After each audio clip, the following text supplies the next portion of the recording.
বুলগেরিয়ার রহস্যময় নারী ও তথাকথিত ভবিষ্যদ্দ্রষ্টা বাবা ভাঙা।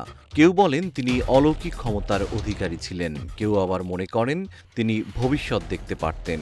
সামাজিক যোগাযোগ মাধ্যমে প্রায় দাবি করা হয় তিনি নাকি আগেই বলে গিয়েছিলেন 9/11 হামলা, কোভিড-19 মহামারী কিংবা ইউক্রেন যুদ্ধের মতো বড় বড় ঘটনার কথা। সম্প্রতি সামাজিক যোগাযোগ মাধ্যম থেকে শুরু করে বিশ্বের বিভিন্ন গণমাধ্যমে ছড়িয়ে পড়া দাবিগুলোর তালিকায় নতুন করে যোগ হয়েছে ইসরায়েল ইরান সংঘাতে যুক্তরাষ্ট্রের অংশগ্রহণ। কোথাও আবার বলা হচ্ছে 2026 সালে তৃতীয় বিশ্বযুদ্ধ শুরু হবে বা মানুষ প্রথম ভিন গ্রহের প্রাণীর সঙ্গে যোগাযোগ করবে। এসবও নাকি বাবা ভাঙার ভবিষ্যৎবাণী।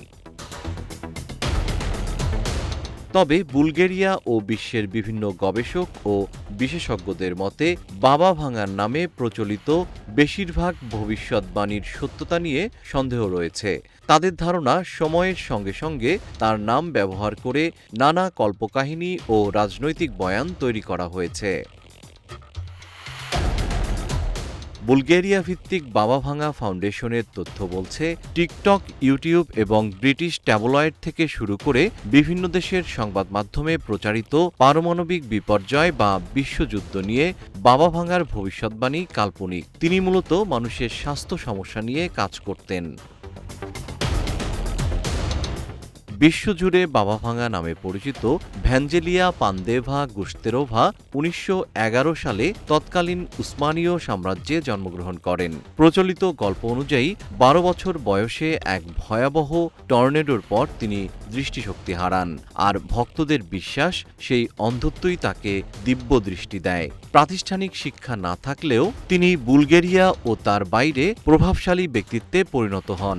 ব্যক্তিগত সমস্যা থেকে বৈশ্বিক ইস্যু সবকিছুতেই মানুষ তার পরামর্শ চাইত।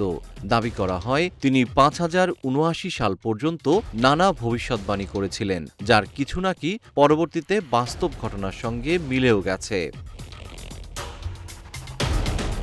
অন্যদিকে বাবা ভাঙার নামে প্রচারিত বেশ কিছু ভবিষ্যৎবাণী বাস্তবে ঘটেনি। যেমন 2010 সালে তৃতীয় বিশ্বযুদ্ধ শুরু হওয়ার কথা বা 2025 সালে ভিন গ্রহের প্রাণীদের পৃথিবীতে আগমনের মতো দাবি। জানা গেছে ভাঙা জীবিত অবস্থায় তার কোনো বক্তব্য রেকর্ড করা হয়নি এবং তিনি নিজেও লিখিত কোনো নথি রেখে যাননি। তাই অনেকেই তার নামে ইচ্ছেমতো কথা প্রচার করছে। জিএম শিহাব, রূপালী বাংলাদেশ।